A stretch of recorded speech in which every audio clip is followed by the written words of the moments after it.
오늘 우리에게 주시는 하나님의 말씀을 보도록 하겠습니다. 주시는 말씀 야고보서 말씀입니다. 야고보서 1장의 말씀입니다. 야고보서 1장 5절에서 8절까지의 말씀을 우리 함께 보도록 하겠습니다. 5절에서 8절까지의 말씀, 신약성경 370쪽 근처에 있습니다. 우리 한 절씩 교독하도록 하겠습니다. 제가 먼저 5절의 말씀을 읽겠습니다. 너희 중에 누구든지 지혜가 부족하거든 모든 사람에게 후히 주시고 꾸짖지 아니하시는 하나님께 구하라. 그리하면 주시리라. 오직 믿음으로 구하고 조금도 의심하지 말라. 의심하는 자는 마치 바람에 밀려 요동하는 바다 물결 같으니 이런 사람은 무엇이든지 주께 얻기를 생각하지 말라. 두 마음을 품어 모든 일에 정함이 없는 자로다. 아멘. 아멘. 오늘도 수요 예배, 수요 일부 예배 나오신 우리 성도님들 환영하고 축복합니다. 우리 옆에 계신 분들 또 앞뒤에 계신 분들 함께 인사 나눠보도록 하겠습니다. 잘 오셨습니다. 환영합니다. 축복합니다. 예수님의 이름으로 환영하고 축복합니다. 오늘 주님 주시는 평화 또 그 은혜가 풍성히 넘쳐서 우리 성도님들 마음밭 가운데 기쁨이 충만한 오늘 이 예배의 시간 되기를 간절히 축복합니다. 오늘 야고보서 말씀을 가지고 함께 은혜 나누려고 합니다. 특별히 이 지혜에 관한 말씀을 함께 나누려고 하는데, 저도 여기 야고보서 말씀, 이 5절 말씀을 고3 때 참 많이 읽었었던 것 같아요.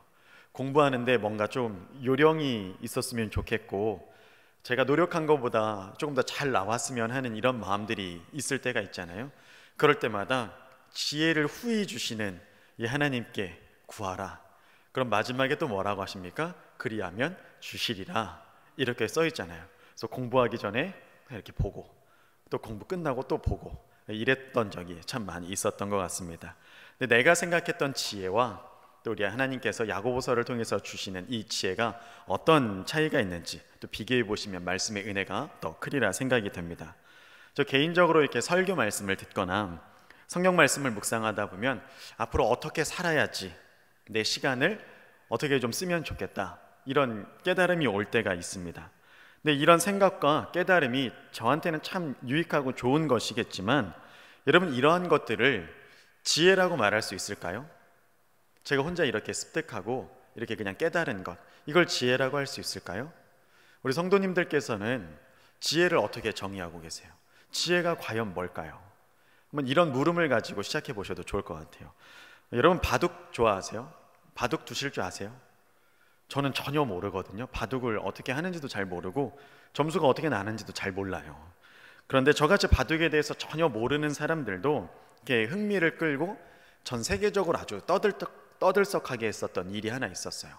2016년도에 있었던 일인데, 어떤 일이었냐면 구글이라고 하는 회사가 인공지능 프로그램 알파고라고 하는 것을 만들어요.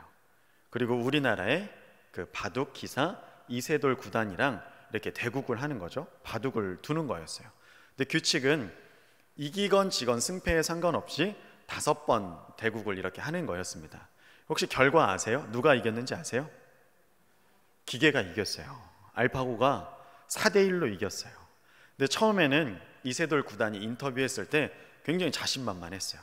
능히 이길 수 있다고, 내가 이길 수 있다고 아주 호언장담했었거든요. 근데 이제 한 판씩 이렇게 대국을 하고 또 이렇게 한 판씩 이렇게 1패, 2패 이렇게 더하게 되니까 나중에는 인터뷰 내용이 어떻게 바뀌었냐면, 내가 한 번이라도 이길 수 있도록 하겠다, 한 번이라도 이기겠다, 이런 식으로 인터뷰가 바뀌었어요. 그리고 결국에 4대1로 이세돌 구단이 졌죠. 그러면서 마지막 인터뷰에 뭐라고 했냐면, 이것은 인공지능에게 인류가 패배한 것이 아니라 그냥 인간 이세돌이 진 거다, 이렇게 이야기했어요. 그러면서 이제 각종 매체들이 인공지능에 대한 이 뛰어남, 탁월함에 대해서 굉장히 많이 보도를 했습니다. 인공지능의 지식 습득 속도, 아니면 수준, 정보 처리 능력, 이런 것들에 대해서 앞다퉈 이렇게 보도하기 시작했죠.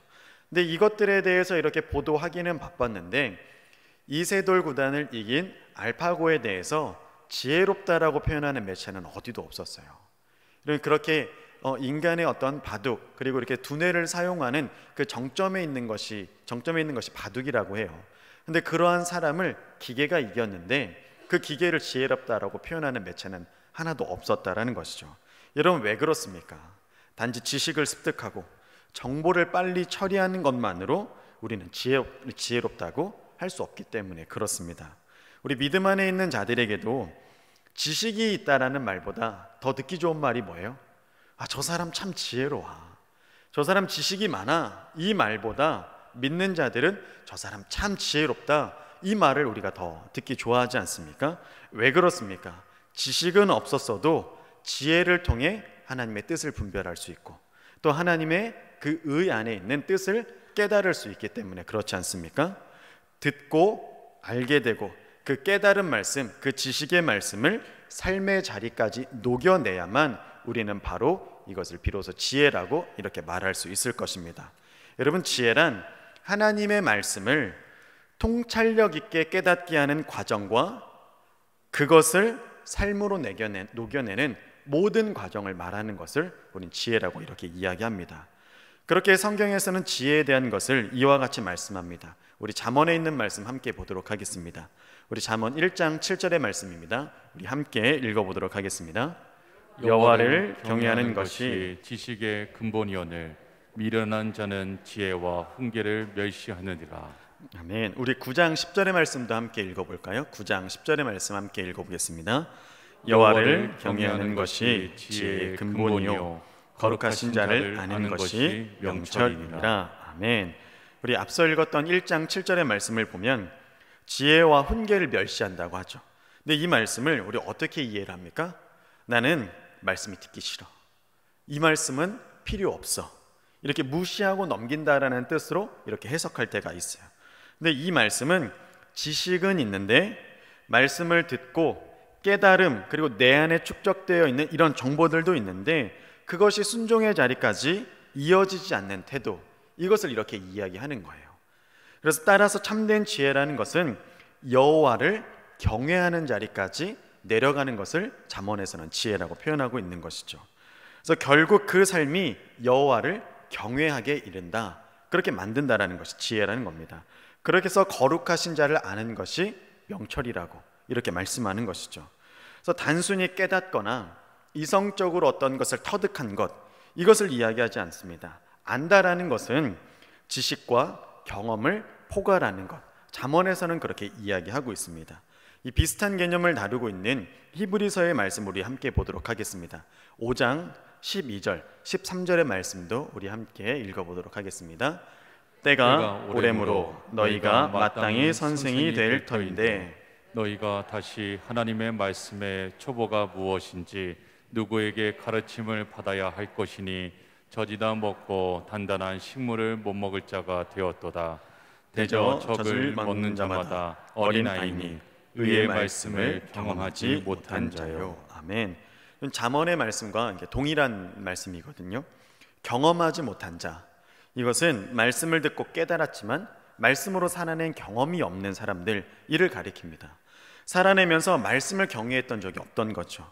감탄하고 눈물 흘리고 깨닫기는 했지만 그 지식의 말씀이 삶의 자리까지 이어지지 못하니 하나님을 경외하면서 살아낸 경험이 없다, 이 말씀과 같은 것입니다.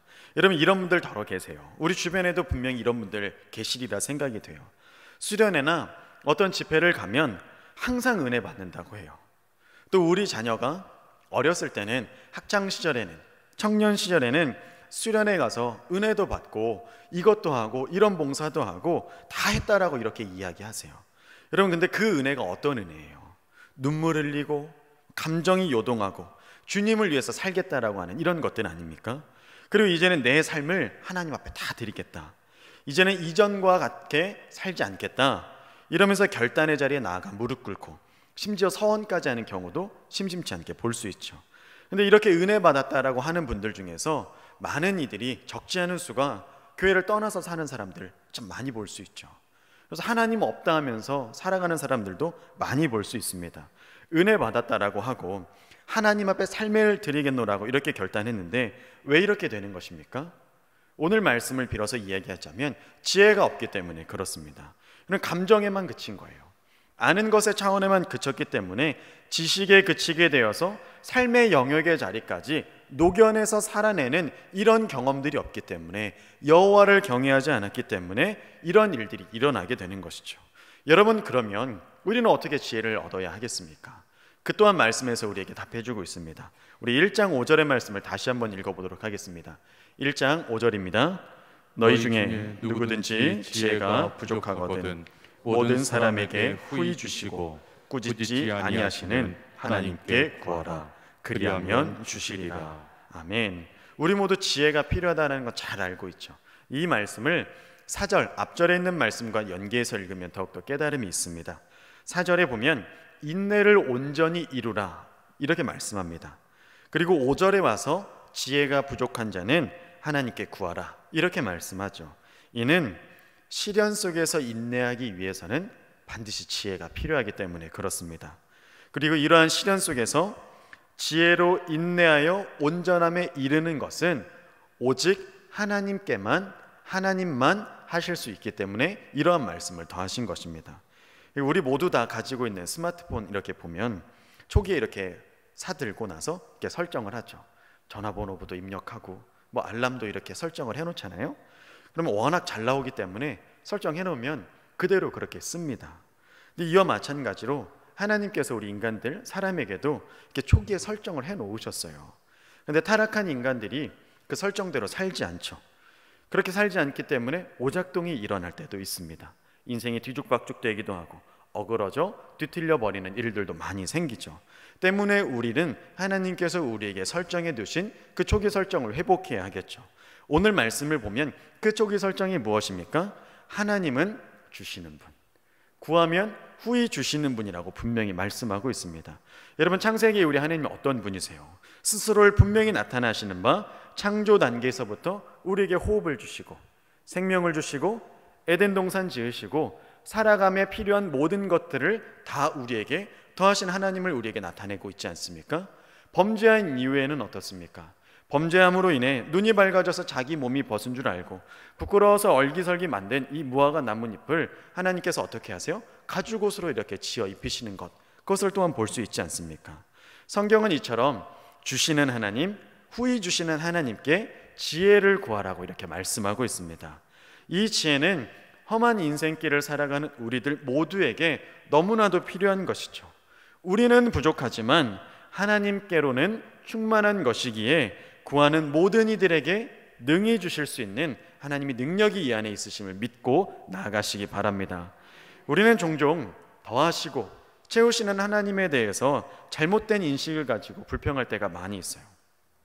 기도의 응답이 더딜 때, 아니면 내 삶이 조금 이렇게 꼬일 때 하나님께 우리가 이렇게 말빠르게 얘기하죠. 하나님, 내 기도 안 들어주신다. 하나님, 나에게 관심이 없다. 왜 나에게만 이런 시련을 주시지? 이렇게 불평을 쏟아낼 때가 참 많이 있습니다. 네, 하나님께서는 말씀하시기를 후히 주시는 분이라고 분명히 이렇게 나타내 주셨어요. 여러분, 이 중요한 영적 질서를 반드시 우리 안에 세워야 될 줄로 믿습니다.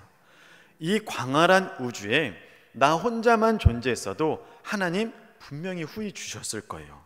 나를 위해서 독생자 예수를 기꺼이 보내주실 분이 바로 우리 하나님이심을 믿어 의심치 않기를 바랍니다. 여러분, 모든 사람에게라는 말이 참 중요해요. 내가 수많은 사람 중에 포함되어 있어서 이왕 주실 거 너도 받아라 이렇게 주셨다라는 뜻이 아니에요. 모든 사람에게라는 것은 나만 보시고 나를 바라보시고 나를 향해 친히 주신다라는 의미입니다. 모든 사람, 각 사람에게 동일하게 주시는 하나님의 은혜를 이와 같이 표현한 것입니다. 여러분, 후히라고 하는 표현이 참 그러한 표현이에요. 우리는 이 구절을 하나님 후히 주세요, 후히 주세요 이렇게 기도할 때 내가 한 10개 정도 구하면 하나님 조금 더 더해서 한 12개 주시겠지, 한 13개쯤 주시겠지, 이런 식으로 이렇게 오해하고 기도할 때도 많이 있는 것 같아요. 그러나 신약 성경에서 야고보서에만 이 후히라고 하는 단어를 써요. 근데 이것은 어떤 뜻을 가지냐면 단순히, 오로지 이런 뜻을 가지세요. 즉 하나의 마음으로 온 마음을 다한다란 의미예요. 그래서 우리가 지혜를 구할 때 하나님께서는 마치 이 일밖에 없는 것처럼, 하나님 아무 일도 없고 그 일밖에 없는 것처럼 우리에게 주신다라는 거예요. 한 마음으로 오로지 단순히 마음을 다해 주신다라는 표현이 바로 이 후이라고 하는 표현입니다. 그러니 후이 주시는 하나님 앞에 기도로 나아가시고 지혜를 구하시길 주님의 이름으로 축복합니다. 아멘. 여러분, 우리 자녀와 부모의 입장에 서본 분들은 다 아실 거예요. 이 말씀의 의미가 어떠한 것인지. 자녀가 어떤 문제에 절실히 이렇게 고민하고 있다라고 한번 생각해 보세요. 근데 부모는 그것을 충분히 해결해 줄 수 있을 만한 능력이 있어요. 여력도 있고 마음도 다 있어요. 근데 마침 자녀가 와서 이렇게 얘기해요. 아버지, 어머니, 저 이게 너무 필요하고 이게 너무 어려운데 이거 좀 도와주세요. 이러면 어떻게 하겠습니까? 열일을 제쳐놓고 그것을 도와주지 않겠습니까? 그것을 이렇게 해내려고 함께하지 않겠습니까? 그러니까 하나님도 이와 같이 일하신다라는 표현이에요. 여러분, 육신의 부모는 연약하고 부족함이 많아서 때로는 자녀들에게 바람을 가지고 이렇게 대할 때가 있어요. 은근히 노후보장 기대하죠. 내 자녀를 위해서 막 기도해 줄 때 더 잘 돼서 내 노후를 보장해 주길, 아니면 내가 못다 이룬 꿈, 목표를 대신 이루어 주겠거니 하는 기대를 가지고 이렇게 채워줄 때가 있는 것 같습니다. 그러나 우리 하나님 그런 분이신가요? 그런 분이 결코 아니세요. 하나님 조건 없이 대가 없이 우리에게 후히 주시고 능히 채워주시는 분이심을 분명히 믿고 의지하시길 바랍니다. 아멘. 여러분, 우리의 죄된 본성으로 하나님을 바라보지 않으셨으면 좋겠어요. 우리의 죄된 본성이 언제나 이렇게 뒤틀려 있어서 하나님이 주셨을 때도, 하나님께 내게 무언가를 주셨을 때도 감사함으로 이걸 받고 하나님께 나아가고 더욱더 하나님께 구하면 좋을 텐데, 이런 식으로 이야기할 때 있어요. 하나님, 일시불로 주세요. 할부 말고요. 어쩔 때 요만큼 주시고 어떨 때 또 요만큼 주시고 그때그때마다 채우시는 하나님의 은혜에 감격하고 감사하면 참 좋은데 왜 일시불로 안 주시지? 하나님 언제나 왜 공짜가 없으시지? 내가 왜 한 걸음 걷고 두 걸음 보여야 하나님 이걸 또 내게 보이시지? 이러한 우리 뒤틀린 정서, 죄된 본성들이 나올 때가 있어요. 여러분, 이러한 생각들은 오늘 표현, 오늘 말씀에서는 의심이라고 이야기를 해요. 정말 의심이에요. 하나님의 본성을 의심하는 거죠. 하나님의 본성을 의심하기 때문에 야고보 사도도 오늘 말씀에서 이렇게 이야기해요. 의심하는 마음은 두 마음을 품는 것이라고 이렇게 말씀합니다. 우리 마음에 의심하는 것은 두 마음을 품는 거라고 이야기를 해요. 하나님께서는 언제나 하나의 마음으로, 한 마음으로 우리를 보시고 우리에게 함께 해주시는데, 우리의 마음은 그렇지 않아서 둘로 갈라지고 셋으로 갈라지고 이렇다라는 것이죠. 여러분, 이렇기 때문에 여기서 충돌이 발생할 수밖에 없어요. 우리 6절과 8절의 말씀 다시 한번 읽어보도록 하겠습니다. 6절, 8절의 말씀 함께 읽겠습니다. 오직 믿음으로 구하고 조금도 의심하지 말라. 의심하는 자는 마치 바람에 밀려 요동하는 바다 물결 같으니 이런 사람은 무엇이든지 주께 얻기를 생각하지 말라. 두 마음을 품어 모든 일에 정함이 없는 자로다. 아멘. 뭐라고 말씀합니까? 두 마음을 품은 이는 정함이 없는 자라고 이렇게 이야기해요. 그래서 정함은 고요하다라는 뜻과 같거든요. 이미 야고보 사도는 그러한 사람의 마음을 요동치는 바다 물결 같다라고 이렇게 말씀하죠. 그러니까 마음의 상태가 고요하지 못해서 계속 이렇게 시끄럽게 흔들리고 이렇게 떠들썩하게 된다라는 겁니다. 여러분, 바람과 바다 한쪽의 힘만으로는 파도가 일어나지 않아요. 두 힘이 부딪혀야만 파도가 일어나는 것입니다. 여러분, 이렇다면 우리가 해결해야 할 방법은 무엇입니까? 하나를 내려놓는 것밖에 없어요. 그런데 하나님께서는 어떤 분이세요? 우리를 포기하지 않으시는 분이세요. 하나님, 우리를 포기하지 않으시는 분이시기 때문에 결국에 어쨌든 고집이 센 쪽이 이길 수밖에 없는데, 인간의 고집에는 한계가 있지만 하나님 우리를 포기하지 않으시니 우리가 우리의 욕망과 이기를 내려놓고 욕심에 가려져 있는 우리의 눈을 떠야 하는데, 우리가 그것을 내려놓지 못하는 것이죠. 그러니 인생에 파열음이 생기고 파도가 이렇게 일어나는 것 아니겠습니까? 두 마음을 품는다는 것, 표리부동하다, 이중적이다, 이런 것이 아니에요. 주인을 둘로 삼고 있다라는 뜻이에요. 예수님께서는 우리의 마음이 이렇게 갈라져서 주인을 둘로 삼고 있으면 우리가 어두움에 빠질 수밖에 없다고 분명히 가르치시죠. 우리 마태복음 말씀에서 이를 증언해 주고 있습니다. 우리 마태복음 6장 22절, 24절의 말씀도 함께 읽어보도록 하겠습니다. 눈은 몸의 등불이니 그러므로 내 눈이 성하면 온몸이 밝을 것이요 눈이 나쁘면 온몸이 어두울 것이니 그러므로 내게 있는 빛이 어두우면 그 어둠이 얼마나 하겠느뇨. 한 사람이 두 주인을 섬기지 못할 것이니 혹 이를 미워하며 저를 사랑하거나 혹 이를 중히 여기며 저를 경히 여김이라. 너희가 하나님과 재물을 겸하여 섬기지 못하느니라. 아멘. 아멘. 이렇게 말씀하시죠. 여러분, 눈은 우리 몸을 가누는 데에 있어서 가장 중요한 기관이죠. 때문에 눈이 고장나면 시선이 흔들릴 수밖에 없죠. 사물이 두세 개로 보이면 어떻게 되겠습니까? 눈이 망가지면 몸도 망가지게 되고 뒹굴고 깨지는 그런 고생을 당연히 할 수밖에 없죠. 이처럼 우리 시선이 분산되면 앞으로 나아갈 수 없는 거예요. 시간도 낭비되고 물질도 낭비되고 인생이 어려움에 빠질 수밖에 없죠. 정함이 없어서 흔들리고 뒤죽박죽 될 수밖에 없다는 겁니다. 우리의 시선이 흔들리는 이유가 어디에 있다라고 해요? 많은 이유들이 있겠지만 하나님을 향해 한 마음을 품지 못하였기 때문에. 그래서 예수님께서는 이와 같이 말씀하시고 말씀의 말미에는 어떤 것을 우리에게 예로 드십니까? 재물을 예로 드세요. 예수님과 재물을 그 두 마음에 품으면 정함이 없이 이렇게 한 길로 나아갈 수 없음, 어둠에 빠질 수밖에 없음을 분명히 이렇게 들어주시지 않습니까? 여러분, 정말 그렇지 않습니까? 많은 이들에게, 모든 이들에게 재물은 가장 큰 힘이 될 거예요. 요즘 아이들 장래 희망 물어보면 뭐라고 답하는 줄 아시죠? 건물주가 되겠다. 여러분, 그렇게 이야기하지 않습니까? 그만큼 그들에게, 어린 아이들에게도 아주 확실한 목표가 되어주는 것이죠. 그러니 어른들은 오죽하겠습니까? 때문에 재물을 목표로 삼으면 하나님하고 멀어질 수밖에 없어요. 하나님 대신에 숫자를 의지하고 주인 삼아서 가는 것이죠. 심지어 교회 안에서도 이 숫자의 논리가 얼마나 강하게 펼쳐집니까? 재물, 사람 수, 이런 것으로 교회도 이끌어갈 수 있다라고 우리 여기는 부분들이 분명히 있는 것 같습니다. 이러한 인생의 파도를 잠잠케 하기 위해서는 하나를 내려놓는 길밖에 없어요. 때때로 하나님께서 우리의 사방을 막으셔서 하나님만을 바라보게 하시는 길로 이끌어 가시기도 하십니다. 그렇게 해서 하나님을 경외하는 법을 알려주시는 거예요. 그래서 지혜가 단순한 지식이나 고백이 아닌 이유가 여기에 있는 것입니다. 그렇게 우리의 삶 속에 친숙히 개입하셔서 친히 이와 같이 지혜를 가르쳐 주시고 있기 때문에 그렇습니다. 그러므로 여러분, 하나님 앞에 나와 탄식함으로 부르짖는 고백은 인간이 토해낼 수 있는 최고의 지혜임을 믿으시기 바랍니다. 내 뜻으로는 아무것도 할 수 없구나, 하나님 포기하지 않으시는 분이심을, 나보다 크신 계획을 가지고 계시고 모든 것이 하나님의 섭리 안에 있으니 그것을 깨닫게 하시고 그것을 경험하게 하시기 위해서 내 삶에 이렇게 개입하셔서 인내하게 하시고 온전함을 이루게 하시고 후히 주시는 하나님 앞에 더욱더 지혜를 간구하게 하시는 하나님의 경륜과 그 뜻이 우리 안에 있는 줄을 발견하시기 바랍니다. 여러분, 시험과 시련이 그치지 않는 인생길 살아가고 있죠. 그래서 반드시 여러분 지혜가 필요한 것입니다.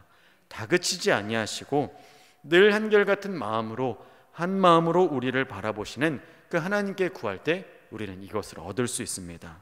특히 야고보 사도는 지혜를 구할 때 어떻게 구하라고 권면합니까? 우리 1장 6절의 말씀 다시 한번 읽어보도록 하겠습니다. 1장 6절의 말씀입니다. 오직 믿음으로 구하고 조금도 의심하지 말라. 의심하는 자는 마치 바람에 밀려 요동하는 바다 물결 같으니. 아멘. 무엇라고 얘기합니까? 믿음으로 구하고, 그리고 뒤에는 의심하지 말라고 이야기하죠.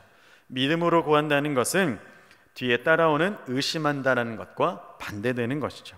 여러분, 우리 믿음으로 기도한다라고 할 때 여러분들 어떻게 생각하세요? 믿음으로 기도해야지, 믿음으로 이겨내야지, 이럴 때 어떤 마음을 가지세요? 저는 확신에 가까운 마음으로 이렇게 기도하거든요. 믿음으로 기도한다는 것이 확신을 가지고 기도한다. 내가 믿음으로 기도하면 하나님 이걸 분명히 이루어 주실 거야, 내 소원하는 것을 분명히 이루어 주실 거야, 이렇게 저는 이해하곤 했거든요. 그러나 오늘 야고보서에서 말씀하시는 믿음으로 구한다는 것은 이것과는 조금 거리가 있어요. 하나님께서 이루어질 것을 의심 없이 구한다는 것은 내 마음이 의심으로 갈라져 있지 않다라는 것을 이야기하는 거예요. 의심 없이 믿음으로 구한다는 것은 하나님을 향해 한 마음을 품고 기도한다라는 거예요. 분명히 이루어질 것이라는 확신의 뜻이 아니라 하나님을 향해 한 마음을 품게 한다, 이것과 더욱 가까운 뜻이라는 거죠. 여러분, 한 마음을 향해 하나님을 하나님을 품는 대신에 우리 마음은 여러 갈래로 이렇게 갈라져 있어서 다른 대상을 붙들고 의지할 때가 참 많이 있어요. 회색지대에 살아가면서 세상과 하나님 사이에 양다리 이렇게 걸쳐놓고 어느 것 하나 얻어 걸리길, 아니면 혹시나 하는 마음으로 이렇게 살아갈 때가 참 있죠. 근데 이러한 태도로 기도하는 자들은 야고보가 이렇게 이야기하죠. 하나님께 무엇을 받을지 기대하지 말라, 이렇게 분명히 말씀합니다. 야고보서가 말씀하는 믿음의 기도라는 것은 하나님을 향한 한결같은 마음, 이것을 잊지 않으시기 바랍니다. 여러분, 기도는 우리로 하여금 하나님 바라보게 하는 것이죠. 그리스도만 의지하게 하고 성령님께만 붙들리게 하는 것임을 믿으시기 바랍니다. 이것을 우리는 뭐라고 얘기해요? 온전함이라고 이야기하죠. 온전하게 되는 길은 하나님께 붙들리는 길밖에 없습니다. 여러분, 그분께 온전히 매여서 연합되시길 간절히 축복해요. 세상은 우리 시선을 잡고 우리 마음을 분산시켜서 그 연합으로부터 벗어나라고 유혹하죠. 하나님보다 더 확실한 것이 있다고 손짓하기도 합니다. 이럴 때 필요한 것이 바로 믿음의 기도입니다. 하나님보다 더 의지하고 있는 것들이 있다면 끊어내시고 오롯이 하나님께 내 마음을 드리는 기도, 그러한 사람만이 참 지혜이신 여호와의 경외를 배울 수 있습니다. 우리 사랑하는 성도님들, 우리 지식, 우리 깨달음, 우리가 가지고 있는 것을 우리의 삶의 자리에까지 녹여내어서 지혜 있는 자의 모습으로 후히 주시는 지혜로우신 하나님 앞에 나오시는 우리 성도님들 되시길 축복합니다. 최근에 있었던 제 안에 있었던 이야기 하나만 드리고 오늘 말씀을 정리하도록 하겠습니다. 아프리카에서 이렇게 선교하시는 선교사님에게 몇 년 만에 이렇게 연락이 왔어요.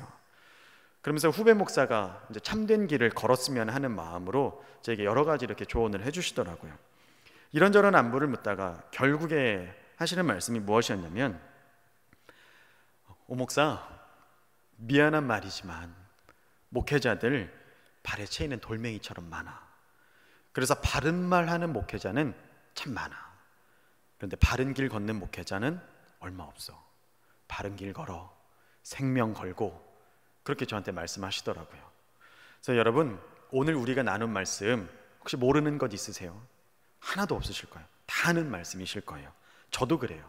근데 여러분, 알고 있는 것을 살아내는 것은 또 다른 영역인 것 같습니다. 알고 계신 것을 실천하시고 믿음을 보이셔서 후히 주시는 하나님 앞에 더욱더 나아가시는 저와 여러분들 되시길 그리스도의 이름으로 축원합니다. 기도하시겠습니다. 좋으신 하나님 아버지, 감사드립니다. 오늘 야고보서의 말씀을 통해 은혜 주시고 지혜의 깨달음을 더하여 주시니 감사드립니다. 하나님, 믿음으로 구하되 의심 없이 후히 주시는 하나님 앞에 지혜를 간구하며 나아가는 우리들 되게 하여 주시옵소서. 아버지, 받은 말씀이 있습니다. 또한 깨달음도 있습니다. 습득된 정보와 지식들도 아버지 내 안에 많이 있습니다.